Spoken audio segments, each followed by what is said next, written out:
बार के लिए समझने का प्रयास करते हैं, ये मानते हुए कि धरती गोल है। अब धरती कैसी वाली गोल है ये तो आप सबको पता है, एक बार कमेंट में बता दीजिए धरती का वास्तविक शेप क्या है। Very good morning, very good morning. अंडे वाली, जियोइड, ओवल, ठीक है। तो ये जो धरती हमें दिख रही है इस समय पर, इस धरती के अंदर इंसान के निवास के आधार पर, हालांकि देखिए ज्योग्राफी में बहुत सारी अवधारणाएं हैं, जो अगर आपको मालूम हो तो जो सबसे बड़ी ज्योग्राफी की अवधारणा है जिसमें पेंजिया और पेंथालासा के बारे में बात की गई है, उसमें तो ये तक कहा गया है कि ये सभी की सभी कॉन्टिनेंट कभी आपस में जुड़कर रहा करते थे, है ना वैगनर, बिल्कुल संदीप। लेकिन बाद में समय के साथ में इन सब के अंदर जो भी उतार चढ़ाव हुआ, ये सभी रहने वाली जगह एक दूसरे से दूर चली गई और वर्तमान में कॉन्टिनेंट्स के रूप में जानी जाती है। तो आप में से सबको ये तो अच्छे से याद ही है कि दुनिया भर के अंदर कॉन्टिनेंट्स कितने हैं। तो आंसर है साहब 7 कॉन्टिनेंट वर्तमान में दुनिया के अंदर एग्जिस्ट करते हैं। कॉन्टिनेंट कहते किसको है? कॉन्टिनेंट वो जगह है जहां पर एक कॉन्टिनेंट, या फिर ऐसा समझिए कॉन्टिनेंट वो जगह है जो अपने आप में दुनिया के अंदर अपनी यूनिक पहचान रखता है। यूनिक पहचान किस मायने में? या तो वहां की फिजिकल संरचना के बारे में, या वहां की जो भी कल्चर है वहां के बारे में, यानी कि उस जैसी जो चीजें हैं वो दूसरी जगह पर ना मिलती हो, यानी उसकी अपनी एक यूनिक आइडेंटिटी हो। उसे क्या कहा गया है? उसे कॉन्टिनेंट शब्द दिया गया है, ठीक है। अब इस कॉन्टिनेंटल कैटेगरी के अंदर अंटार्कटिका शामिल है, लेकिन आर्कटिक शामिल नहीं है। इधर की तरफ आर्कटिक है, नदर्न हेमिस्फीयर की तरफ, सदर्न में अंटार्कटिका है। विनीत पूछ रहे हैं सर अभी अलवर में हो गया? नहीं भाई, जयपुर आ गया मैं, ठीक है। तो ऊपर आर्कटिक है, नीचे अंटार्कटिक है। तो सवाल पूछा गया सर कौन सा वाला मतलब जो क्षेत्र है उसको कॉन्टिनेंट कहा गया? मैंने कहा भाई अंटार्कटिका में। फिर सवाल पूछा गया सर आर्कटिक में भी तो बर्फ होती होगी ना? मैंने कहा बिल्कुल होती है। आर्कटिक में बर्फ है तो इसे अलग कॉन्टिनेंट क्यों नहीं कहा गया? कोई बताएगा मुझे?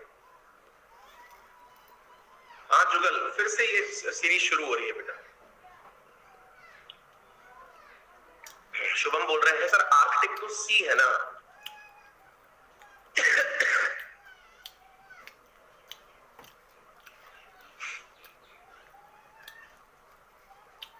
जयशंकर जास्करण लिख रहे हैं लाइफ एग्जिस्ट नहीं करती अंटार्कटिक में, ठीक है। हाँ बिल्कुल शिवा, अब रोज ये सीरीज रहेगी, यहां से शुरू हो रही है, धीरे धीरे सब लोगों को पता चल जाएगी, काफी दिनों बाद हो रहा है। सरोज बेटा मोस्ट प्रोबेबली 1-2 दिन के अंदर कोर्स वहां भी शुरू हो जाएगा, है ना। कोल्ड डेजर्ट है इसलिए नहीं। मेरा क्वेश्चन ये है कि ये वाली जो जगह है ना आर्कटिक, अंटार्कटिक को तो हमने अलग कॉन्टिनेंट कहा, आर्कटिक को कॉन्टिनेंट क्यों नहीं कहा? विशाल ने लिखा it's a part of some countries. बहुत बढ़िया, बहुत बढ़िया।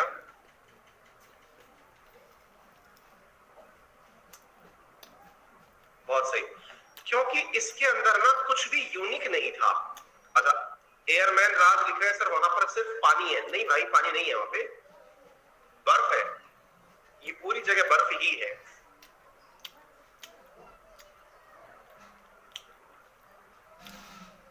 देयर इज नो एग्जिस्टेंस, मतलब समझिए असल में ये वाला जो क्षेत्र है ना इसकी कोई यूनिक आइडेंटिटी नहीं है। यूनिक आइडेंटिटी नहीं है से मतलब क्या है कि अंटार्कटिका जो कि नो मैंस लैंड के रूप में जाना जाता है, यानी कि यहाँ पर कोई भी इंसान निवास नहीं करता है, केवल और केवल लेबोरेटरीज हैं। वहीं आर्कटिक जो है वो दुनिया के कई देशों का हिस्सा है, जैसे आपके रशिया का हिस्सा है आर्कटिक क्षेत्र, आपके Norway, Sweden, Finland, Denmark, Iceland, Canada, इन सब का हिस्सा है आर्कटिक क्षेत्र, ठीक है। तो पहली चीज तो क्या है, उसकी जो यूनिकनेस है ना वो खत्म हो रखी है। कहां पर, कहीं पर तो वो एशिया के अंदर पड़ता है, कहीं पर वो यूरोप के हिस्से जैसा दिखता है, कहीं पर वो नॉर्थ अमेरिका के हिस्से जैसा दिखता है। कहने का अर्थ ये हुआ कि इसकी अंदर की जो अपनी पहचान है ना वो कहीं ना कहीं खत्म हो रखी है। क्लियर हो गया? इसका मतलब ये है कि इसकी अपनी पहचान स्पष्ट नहीं है। लेकिन अंटार्कटिका अगर ऑस्ट्रेलिया वाली साइड से देखो, अफ्रीका वाली साइड से देखो, दक्षिण अमेरिका वाली साइड से देखो, सब तरफ से एक जैसा है। यानी कि इसकी यूनिकनेस प्रेजेंट है। अच्छा, रिसेंटली एक चीज प्रभात, बिल्कुल मैपिंग की क्लासेस फिर से शुरू हुई हैं। मैं मैसेज डाल ही देता हूं ये वाला, है ना, ताकि बार बार आप लोग ये ना पूछें। मैपिंग की क्लासेस फिर से शुरू हुई है ना, क्योंकि कोई ना कोई बालक जो है इस बात को पूछ ही रहा है। अच्छा, तो अब सवाल ये बनता है, बोले सर एक बात बताइए, मैं कमेंट बॉक्स में पूछना चाह रहा था कि भैया बताओ, एक रिसेंटली एक और कॉन्टिनेंट है जो सुर्खियों में रहा है, उसका नाम क्या है? मतलब इन 7 के अलावा, सौभाग्य, सौरभ, प्रदीप, बिल्कुल सही जवाब, जीलैंडिया, है ना। इधर की तरफ ये जो न्यूजीलैंड वाला हिस्सा है, इसके सामने की तरफ, इधर की तरफ एक कॉन्टिनेंट और सुर्खी में रहा, जिसका नाम बना जीलैंडिया। ठीक है ना, यानी वैज्ञानिकों ने इसे 8वां कॉन्टिनेंट कहा। अगर कोई भी इस प्रश्न को इस तरह से पूछे कि दुनिया में हाल ही में 8वां कॉन्टिनेंट चर्चा में रहा, तो उसका नाम आप जीलैंडिया बता देंगे। वैज्ञानिकों ने अपने अपने प्रमाण दिए, लेकिन किताबों में अभी तक कोई भी परिवर्तन नहीं हुआ है। ठीक है साहब, ऐसी स्थिति में अब जो बाकी है वो तो अब हमारे अच्छे से समझ में आ ही चुके हैं। सबसे अच्छा, पहले मैं इस मैप को पढ़ना सिखाऊं, उससे पहले कुछ बेसिक बातों का एक बार पुनः रिवीजन कर लेते हैं। रिवीजन इस बात का कि इस धरती के गोले को पढ़ते समय अपनी सुविधा के हिसाब से इसे 2 भागों में बांटा जाता है, आइदर अप और डाउन और लेफ्ट और राइट, है ना। किसी भी चीज को मतलब आसान करने का हमारा तरीका यही होता है कि मतलब भागों में बांट दिया जाए ताकि आसानी से पढ़ना हो जाता है। जैसे मान लीजिए कि मैं आपको कोई टास्क दूं, आप खुद से हाफ वर्क डन को बहुत महत्व देते हैं, भाई आधा काम हो गया। ऐसे ही मैं इस मैप को 2 भागों में बांट दे रहा हूं, एक ऊपर की तरफ वाला भाग और एक नीचे की तरफ वाला भाग, या फिर एक राइट हैंड साइड का भाग और एक लेफ्ट हैंड साइड का भाग। क्लियर? ऊपर और नीचे के बटे हुए भागों को हेमिस्फीयर कहा गया, या फिर लेफ्ट और राइट बटे हुए भागों को भी हेमिस्फीयर कहा गया। ऊपर और नीचे, ऊपर वाले हिस्से को नदर्न हेमिस्फीयर नाम दिया गया। अब देखिए दिशाओं को एक बार के लिए हम फिलहाल समझ लेते हैं। ऊपर की तरफ नॉर्थ बोला जाता है, नीचे की तरफ साउथ बोला जाता है, राइट में ईस्ट बोला जाता है, लेफ्ट में वेस्ट बोला जाता है। ठीक है रश्मि बेटा, आपने पैसे नहीं दे रखे हैं फिर भी आपको दिख रही है, दैट मींस ये स्पेशल क्लास है ना। हाँ जी, तो इन दिशाओं को हमने 4 भागों में बांट रखा है, ऊपर नॉर्थ, नीचे साउथ, राइट में ईस्ट, लेफ्ट में वेस्ट। तो जो ऊपर वाला भाग है, अब कहां से ऊपर वाला भाग, मतलब किसको ऊपर वाला माने, इसको ऊपर वाला माने, इसको ऊपर वाला माने, इसको ऊपर वाला माने, किसको माने? तो हमने कहा धरती को बीचों बीच से 2 भागों में बांट दो। जहां से बांटा गया वो 0 डिग्री रेखा है, लैटिट्यूड है। 0 डिग्री लैटिट्यूड से ऊपर नदर्न है और 0 डिग्री लैटिट्यूड से नीचे सदर्न है। दिशाओं को कैसे बांट दिया? ऊपर नदर्न, नीचे सदर्न। तो 0 डिग्री से ऊपर नदर्न, 0 डिग्री से नीचे सदर्न, 2 भागों में बांटा गया, इसलिए नदर्न हेमिस्फीयर और सदर्न हेमिस्फीयर। इस प्रकार से इस गोले का विभाजन कर दिया गया। गौतम, मुश्किल से 2-3 दिन में आ रही है बेटा, है ना? क्लियर हो गया? तो यहां पर क्या है, बिल्कुल ऋषि दो डेली होगी ये क्लास। तो नदर्न हेमिस्फीयर और सदर्न हेमिस्फीयर। ऐसे ही पृथ्वी पर एक जगह पर 0 और लिखा गया है, वो ये रहा। और ये जो 0 है, ये 0 इसके भी रेस्पेक्ट में इधर की तरफ राइट हैंड साइड जगह है, इसको ईस्टर्न हेमिस्फीयर कहा गया, और इधर की साइड वाली जो जगह है इसे वेस्टर्न हेमिस्फीयर कहा गया। क्लियर हो गया? यानी कि ये पूरा की पूरा क्षेत्र वेस्ट हो गया, ये पूरा की पूरा क्षेत्र ईस्ट हो गया, ये पूरा क्षेत्र नॉर्थ हो गया, ये पूरा क्षेत्र साउथ हो गया। अब आपके दिमाग में एक सवाल बनेगा कि सर एक बात बताइए, एग्जैक्टली कोई हमसे यदि ये पूछ ले कि भारत कौन से हिस्से में है, कि भारत को देख करके कोई पूछ ले हमसे ये तो दोनों हिस्सों में पड़ रहा है सर, मैंने कहा हाँ। अगर कोई आपसे हेमिस्फीयर पूछे तो आप आंसर देंगे कि भारत नदर्न हेमिस्फीयर में भी है और ईस्टर्न हेमिस्फीयर में भी है, लेकिन फॉर प्रिसीजन हम ये बोल सकते हैं कि पृथ्वी के नॉर्थ ईस्ट में भारत एग्जिस्ट करता है। ठीक है ना? ऊपर नॉर्थ, नीचे ईस्ट की तरफ भारत एग्जिस्ट करता है। क्लियर हो गया? उम्मीद है सभी साथियों को ये बात अच्छे से अब तक क्लियर हो चुकी होगी। चलिए एक बार के लिए हम इस पूरे की पूरे मैप को थोड़ा सा समझने का प्रयास करते हैं। अगर आप इसे ध्यान से देखें तो इसमें एक गोला है, जिस गोले को बीचों बीच एक लाइन से बांटा गया है। इधर देखिए, जैसे आपने देखा ये बीचों बीच अफ्रीका में से गुजर रही है, इंडोनेशिया में से गुजर रही है ना? इधर की तरफ ब्राजील वाले देश, ये जो है दक्षिण अमेरिका, इनसे गुजर रही है। पहले तो मुझे ये बताओ, ये जो लाइन हमने बनाई, ये लाइन किस चीज की है? लोहे के तार डाल रखे हैं या फिर प्लास्टिक के पाइप डाल रखे हैं? कमेंट बॉक्स में जल्दी से बताइए ये क्या है। आप चाहे तो पोल भी करा सकता हूं। ए लोहे के तार, बी प्लास्टिक के पाइप, सी अंडर सी केबल। हाँ जी, लीजिए 4 ऑप्शन है आपके सामने, बताइए कौन सा सही है।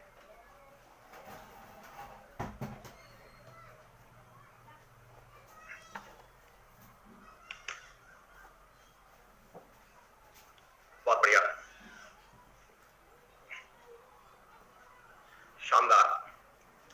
हमें लग रहा था कि हम मजाक में पूछ रहे हैं तो कोई लोग जो है वो इसका जवाब भी मजाक में ही ले लेंगे, लेकिन भाई पता चला कि 47% जनता जो कि सो कॉल्ड अपने आप को समझदार समझती है वो कंफ्यूज आ गई है। उनके हिसाब से, मेजॉरिटी के हिसाब से तो अंडर सी केबल है जिसके माध्यम से धरती को बांध रखा है। शानदार। मतलब मेजॉरिटी ऑफ द जनता तो ये चाहती है कि अंडर सी केबल यानी समुद्र के नीचे तार डाल रखे।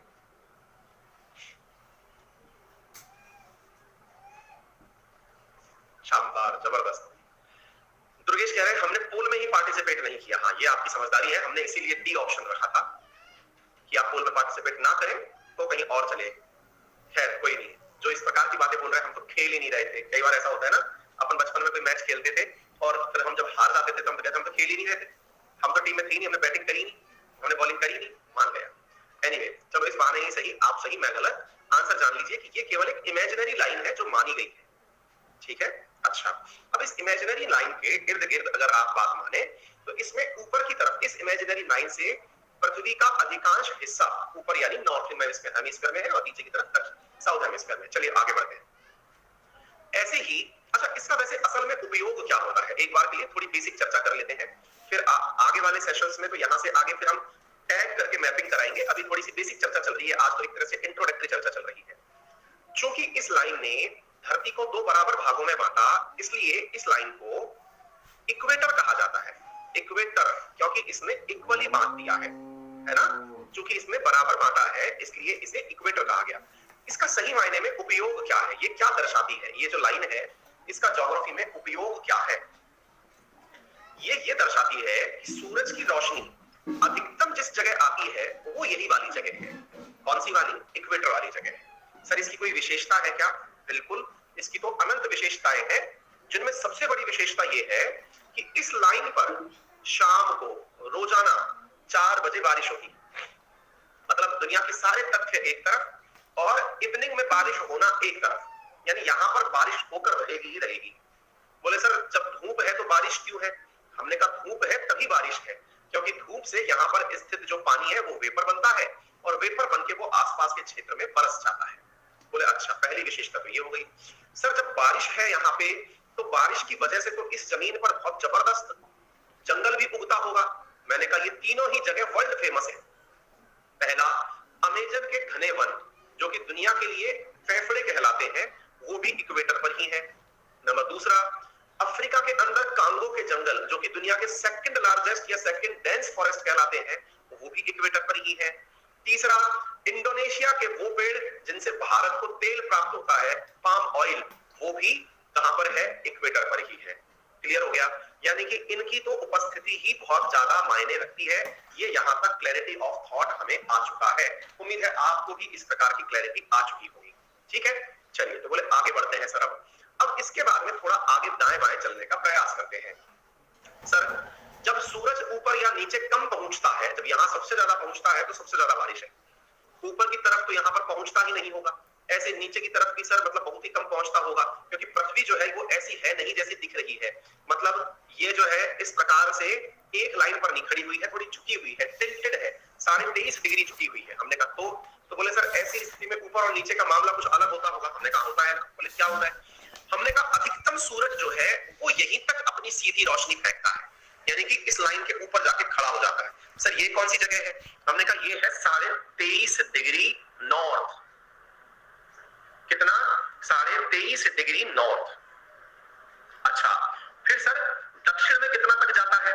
हमने कहा ऊपर से अगर नीचे की तरफ चलते हो तो ऐसे ही अधिकतम उसकी जो सीधी सूरज की रोशनी है वो 23.5 डिग्री साउथ तक जाती है। सूरज की जो गति है वो ऊपर और नीचे 23.5 डिग्री तक जाती है। सर ये 23.5 ही क्यों जाती है? ये 24 चली जाती, सुनने में तो 25 अच्छा लगता है, 50 अच्छा लगता है, राउंड फिगर में हो जाता, ये ऐसा ही क्यों हुआ? इसका आंसर भी है। इसका आंसर ये है क्योंकि पृथ्वी खुद 23.5 डिग्री झुकी हुई है। मतलब क्या है कि भाई अगर हमने इस प्रकार से पृथ्वी की गति की कल्पना करी सूरज के चारों तरफ, तो पृथ्वी झुक करके चल रही है सम्मान में। ये पुष्पा नहीं है जो झुकेगा नहीं, है ना, ये झुक करके चल रही है। ठीक है, ये झुक करके चल रही है। ठीक है, अच्छा, तो ये जब झुक कर चल रही है तो इधर की तरफ जो इसका मुखमंडल हो रखा है वो 23.5 तक आगे आ रहा है, और इधर की तरफ जो मुखमंडल हो रखा है वो 23.5 तक आगे आ रहा है। ठीक है, क्लियर है? इसका मतलब 23.5 डिग्री का यहाँ पर लोचा है। आगे बढ़ते हैं साहब। तो सर 23.5 जो ऊपर की तरफ है उसे क्या कहा गया? हमने कहा उसे शायद बीमारियों को ध्यान में रख करके कैंसर कह दिया गया। वैसे भी इस क्षेत्र में सबसे ज्यादा कैंसर पाया ही जाता है, पता नहीं नाम देख के काम हुआ या काम देख के नाम हुआ। ठीक है ना? हालत इन दिनों तो इतने जबरदस्त है, हमारे राजस्थान में एक जगह है, उसका नाम है बीकानेर। जो राजस्थान से है वो तो जानते होंगे, जो नहीं जानते होंगे वो इसलिए जानेंगे क्योंकि बीकाजी भुजिया करके एक नमकीन आती है, शायद आपने खाई हो सबने, है ना, बीकानेरी भुजिया बोलते हैं उसको। वहां पर एक मेडिकल कॉलेज है, और जो मेडिकल कॉलेज है वहां पर वीक में एक दिन या 2 दिन एक ट्रेन आती है। वो ट्रेन का नाम ही कैंसर ट्रेन है। पंजाब से, बिल्कुल लालचंद, पंजाब से बीकानेर के लिए एक ट्रेन आती है। हाँ जयशंकर यार, जासकर चाय खत्म हो गई। हाँ भाई, उस ट्रेन का नाम ही कैंसर ट्रेन है, कारण उसमें इतने कैंसर पेशेंट आते हैं। फिर आप पूछेंगे क्यों सर, इतने क्यों? क्योंकि बीकानेर का मेडिकल कॉलेज बहुत ज्यादा कैंसर की सुविधाओं से युक्त है, और पंजाब से होकर के, यानी कि बिल्कुल पड़ोसी राज्य से होकर के, पंजाब और हरियाणा से भर भर के वहां कैंसर के पेशेंट आते हैं, है ना। लगभग 3000 पेशेंट आने का वो है उसमें, मतलब ट्रेन में आते हैं। इतना जबरदस्त मतलब ये बीमारी फैल रही है। अच्छा, तो फिर थोड़ा आगे बढ़ते हैं साहब। धर्म बीकानेर से है, चलिए बहुत बढ़िया। हाँ जासकरण, बिल्कुल भैया, बिल्कुल सही कह रहे हैं। खैर एनीवे, हमने तो केवल आपको रिजेंबल करने के लिए, याद करने के हिसाब से बता दिया। नॉर्थ की तरफ ये वाली जो लाइन हमने बताई, ये कर्क रेखा यानी कैंसर रेखा बता दी, और दक्षिण की तरफ जो है इसका नाम मकर रेखा यानी कि कैप्रिकॉर्न बता दी। ठीक है, तो बीच में इक्वेटर, ऊपर कैंसर, नीचे कैप्रिकॉर्न, ये 3 रेखाओं के अंदर पृथ्वी का फिलहाल के लिए बंटवारा कर दिया। सरोज 2-3 दिन के अंदर बेटा शुरू हो जाएगा वहां पर भी, है ना।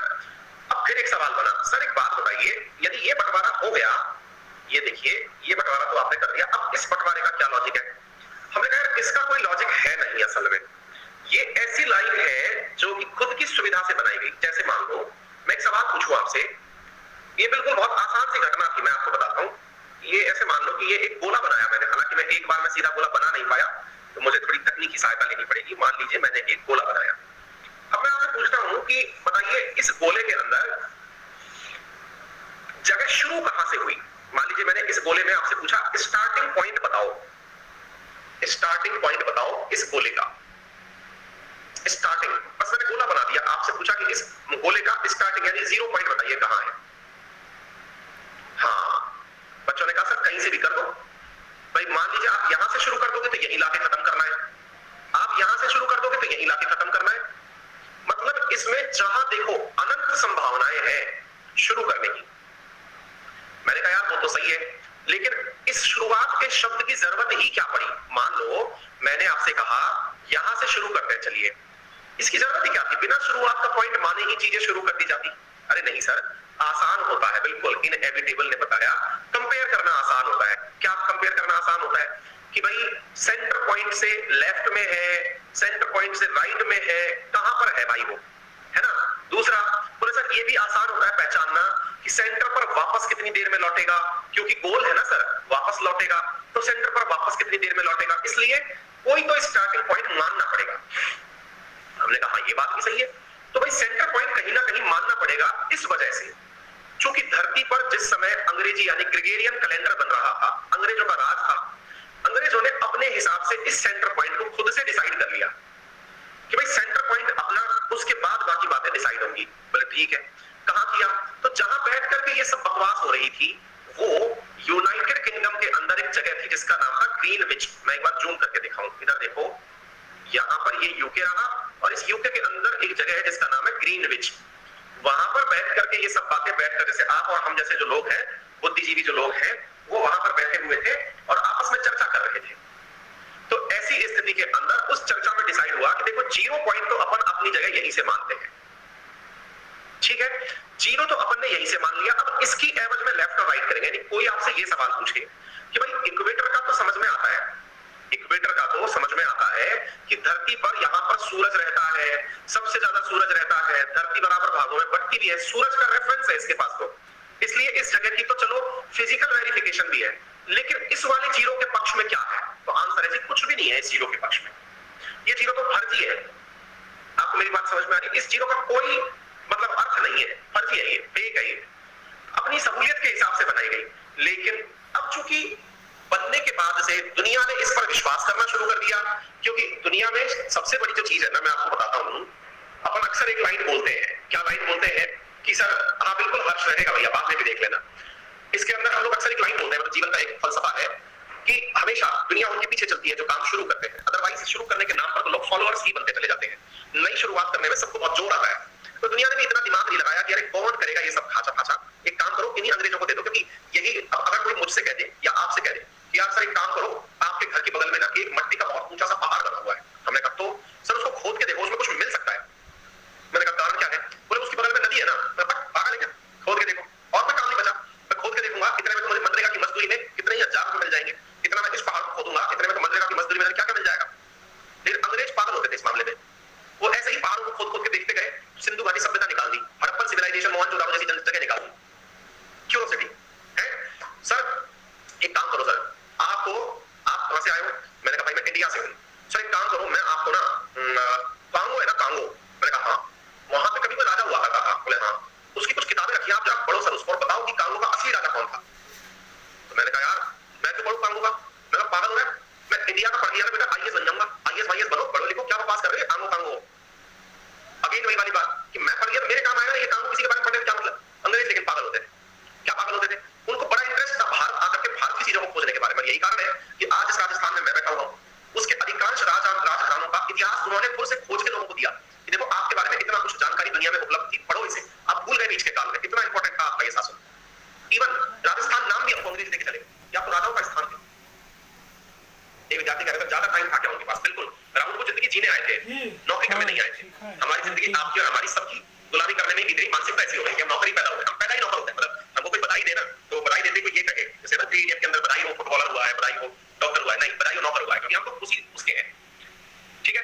अब इन लोगों ने, अब सोचो उस समय खाली बैठे बैठे यार नहीं यार, मतलब इस चीज का तो सही से समाधान ढूंढना पड़ेगा कि यार दुनिया को भागों में बांटना है, और ऐसे बांटना है कि अपन यहाँ से बैठे बैठे सबको बता सके कि तुम कहाँ हो, कितना देर में यहाँ पहुंचोगे, क्या होगा, सब होगा।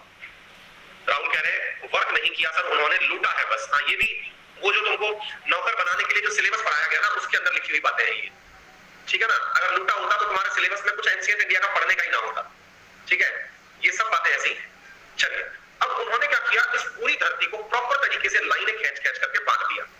उन्होंने कहा कि ये पूरी धरती गोल अगर है तो एक काम करते हैं, गोले को बांटने के लिए 360 की लाइनें। हाँ, अब एक बालक आया और उसने लिखा कोमल मिर्जा, वो शोषण करने आए थे, इससे ज्यादा कुछ नहीं, उनकी तारीफ करना शोभा नहीं देता। मुसीबत पता है क्या है? हम में से बहुत सारे विद्यार्थी, बहुत सारे श्रोता व्हाट्सएप यूनिवर्सिटी के तहत ज्ञान प्राप्त करते हैं, उनको केवल ये भर दिया गया है अंग्रेज बुरे थे तो उनका विरोध होना चाहिए।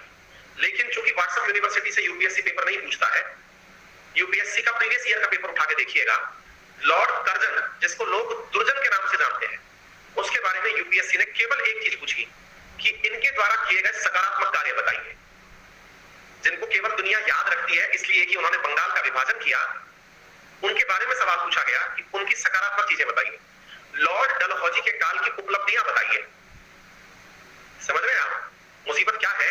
कि हम लोगों को केवल और केवल बुरा बुरा बुरा बुरा, अगर आप सही मायने में क्रिटिक हैं, आप अपने आप को समझते हैं कि तारीफ करना शोभा नहीं देता, तो इन मोहतरमा को हम अपनी तरफ से निवेदन करेंगे कि तारीफ करना तब शोभा नहीं देता जब आपको उनकी बुराइयां और अच्छाइयां दोनों अच्छे से पता हो। वन वे अगर होता तो देश में उन्हीं का शासन होता, अगर वो अच्छे ही होते तो शासन उनका होता, ठीक है। हर किसी ने अपने काल में कुछ अच्छा और कुछ बुरा किया है। ये थोड़ी है कि इससे पहले की जो सरकारी थी, कांग्रेस सरकार जो थी या यूपीए सरकार थी, वो एकदम बुरी थी, नहीं। मनरेगा जैसी योजना दी गई जो कम से कम रोजगार तो लाई लोगों को, लेकिन कुछ अच्छाइयां कुछ बुराइयां हर सरकार की होती हैं। जो ज्यादा और ज्यादा बुरा हो गया वो हट जाता है, सत्ता परिवर्तन नियम है ये, ठीक है ना। चलिए आगे बढ़ते हैं। खैर कोई नहीं, आप अपनी जगह सही हो सकते हैं, बताइए, यदि वाकई में एग्जाम की तैयारी कर रहे हैं और केवल इसलिए आ गए कि ठीक है, मतलब मोबाइल में नोटिफिकेशन आया, चला के देख लिया, तब तो फिर बात ये हो गई। चलते थोड़ा आगे बढ़ते हैं। तो अब साहब इन्होंने पूरी गोले को पकड़ के 360 में बांध दिया, ठीक है ना। इन्होंने क्या किया, इस पूरे गोले को पकड़ करके, एक तो क्या है कि हमको भैया ये लाइनें खींचना तो बिल्कुल भी नहीं आता है, फिर भी हम एक असफल प्रयास करते हैं। इन्होंने इस पूरे गोले को, जैसे मैंने एक ये लाइन बनाई, फिर हमसे हो ना पाएगा भाई, समझ जाना भाई, कुछ तो है ना। मतलब इसके अंदर क्या, उन्होंने पूरी तरह से इसको बांध दिया। अच्छा, अब पूरी तरह से 360 में बांध दिया, यानी कि ऐसे खांचे बना दिए इसमें, ऐसे करके पूरे के पूरे डिग्री के हिसाब से, बोले भाई यहाँ तेरा हो गया 90, यहाँ तेरा हो गया 180, यहाँ तेरा हो गया 270, ऐसे करके सर इन्होंने पूरे जीरो को 360 से मिला दिया। बोले सर ये बढ़िया किया इन्होंने। बोले अच्छा, तो बोले इन्होंने पूरी तरह से बांटने का फायदा क्या किया, तो इनने तो केवल यही कहा, बोले सर जीरो पर आएगा तो उसके बारे में पता रहे कि वो कहां पहुंचा। धरती को इस प्रकार से इन्होंने बांटने का प्रयास किया। बोले ठीक है, तो अब थोड़ा सा देखने का आप भी प्रयास कर लीजिए। ये रहा जीरो, और इसकी एवज में इन्होंने 20, 30, 40, 100 इस तरह से जीरो को बांटा, और दोनों को बांटते हुए इन्होंने ये जो अवधारणा बनाई कि 180 तक पृथ्वी को बांट दो। देखो ये आपको दिख रहा होगा 180 तक लाइनें खींच दी, उसके बाद तो वो चीज रिपीट ही होनी थी। अच्छा, तो इस प्रकार से बांटने के बाद इन्होंने जो चीजें बनाई उसमें कुछ जनरल परसेप्शन क्रिएट किए। क्या परसेप्शन क्रिएट किए, बोले पृथ्वी अपनी अक्ष पर जब घूमती है, बोले हाँ घूमती है, तो बोले एक चक्कर वो 24 घंटे में पूरा करती है। कितने घंटे में पूरा करती है, 24 घंटे में। यानी कि पृथ्वी अगर अपनी अक्ष पर घूम रही है तो एक चक्कर वो 24 आवर्स में पूरा करती है। बोले ठीक है, बोले एक चक्कर का मतलब क्या है, हमने कहा जो जीरो था वहां पर 360 डिग्री लिखा आ जाए, यानी बराबर चीजें वहीं पर वापस आ जाए, तो जीरो और 360 एक हो जाए, वो एक चक्कर है। यानी पृथ्वी 360 डिग्री का चक्कर 24 घंटे के अंदर पूरा कर लेती है। बोले हाँ, तो बोले इसका मतलब पृथ्वी एक घंटे के अंदर, 1 आवर के अंदर कितना चलती है।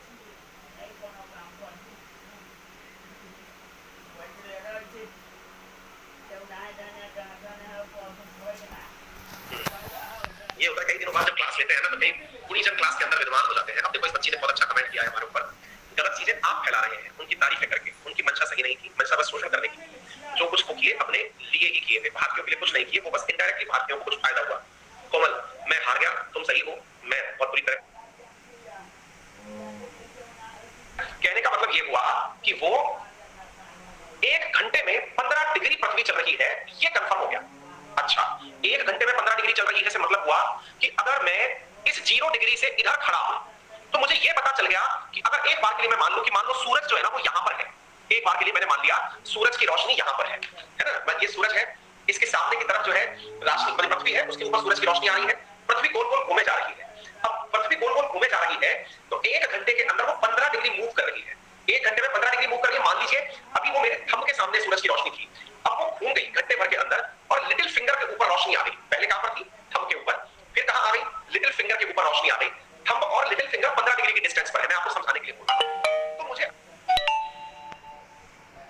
अब ये पता चल गया कि मुझसे ये थंब 1 घंटे सूरज की दूरी पर है और टेक्निकली 15 डिग्री अर्थ की दूरी पर है। मतलब मुझे ये पता चल गया कि कौन सा देश कहां पर स्थित है।